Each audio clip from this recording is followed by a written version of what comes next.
Donald Trump has just experienced one of the most explosive meltdowns of his political career, and this time the fallout is coming from inside his own party.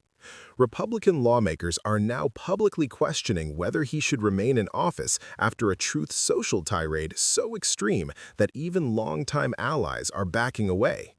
What triggered this eruption wasn't a scandal, an investigation, or an attack from Democrats. It was a routine budget hearing. On December 3rd, the House Budget Committee met to discuss federal spending priorities for the upcoming fiscal year. These hearings happen every year. They're procedural, methodical, and usually unremarkable. Republican members were asking basic questions about Trump's proposed budget, including how specific cuts would affect their districts. Representative Tom Cole of Oklahoma, a longtime Trump supporter and chairman of the Appropriations Committee, asked a straightforward question about proposed reductions in agricultural subsidies and the potential impact on rural communities. It was a reasonable inquiry from a lawmaker representing farming districts. But Trump, watching the hearing live, interpreted the question as betrayal. Within 30 minutes, Trump began posting on Truth Social. The first post attacked Cole personally, calling him a weak RINO who had never truly supported the MAGA agenda. That post was followed by another, then another. By the end of the day, Trump had published 17 separate attacks, each more aggressive than the last. What began as political criticism quickly escalated into something far more disturbing. Trump accused Cole of being a traitor, suggested he was taking bribes, and called for him to be primaried and stripped of his committee positions. He expanded his attacks to other Republicans who had asked budget questions, naming them individually and demanding their removal from leadership roles. The most alarming posts came later that evening. Trump declared that lawmakers who question him are enemies of the American people and wrote that they need to be dealt with, adding that patriots know what to do. Legal experts immediately flagged the language as potentially inciting violence. This wasn't normal political rhetoric. This was a sitting president appearing to threaten members of Congress for performing their constitutional duties. Trump then crossed an even more dangerous line by posting the office phone numbers of several lawmakers he was attacking and urging his supporters to contact them. Within hours, congressional offices were flooded with threatening calls. Staffers reported callers calling for executions, shootings, and violence. Capitol Police were forced to increase security for multiple members of Congress due to the volume and severity of threats. That moment changed everything. For years, Republicans have tolerated Trump's outbursts, rationalized his behavior, and defended him through scandals, impeachments, and criminal investigations. But this time, his actions directly endangered their own colleagues. The response was swift and unprecedented. Senator Lisa Murkowski of Alaska issued a statement calling Trump's behavior unacceptable and said serious discussions were needed about whether he should continue in office. Senator Mitt Romney went further, publicly stating that Trump's actions were dangerous, potentially criminal, and a threat to democratic governance. He said Trump should resign for the good of the country.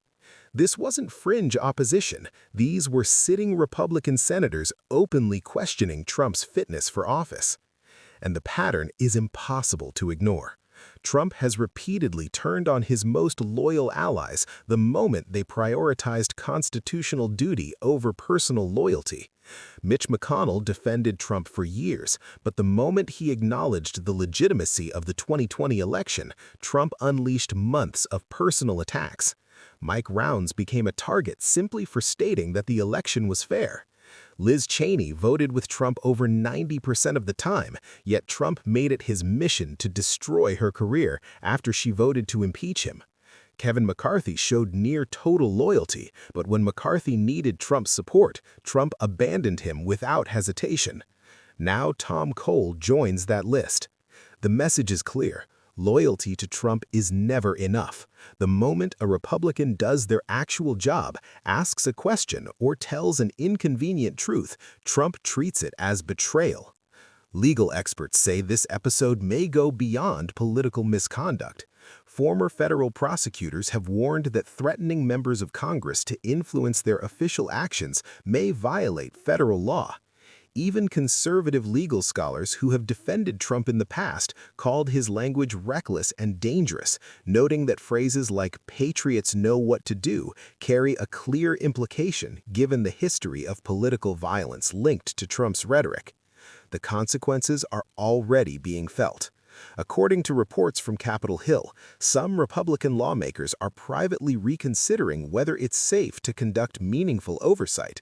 They're weighing their constitutional responsibilities against the real-world risk to themselves and their families.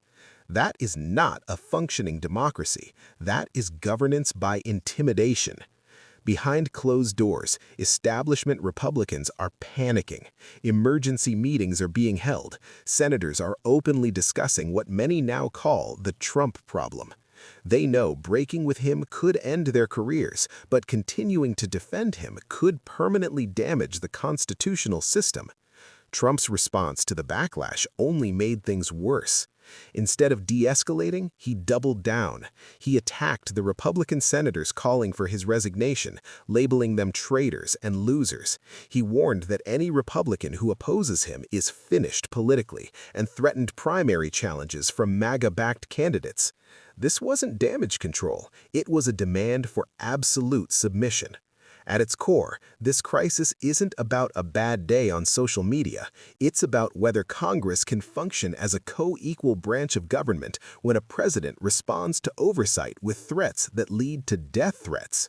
It's about whether the United States remains a nation of laws or slides toward rule by intimidation and personal loyalty. For the first time, members of his own party are saying the quiet part out loud. His behavior threatens democratic government itself. And if there are no consequences for this, if threatening lawmakers becomes normalized, then the constitutional system of checks and balances has effectively failed. This is no longer just another Trump controversy. This is a test of whether American democracy can withstand a leader who views oversight as treason and disagreement as justification for retaliation. The stakes could not be higher.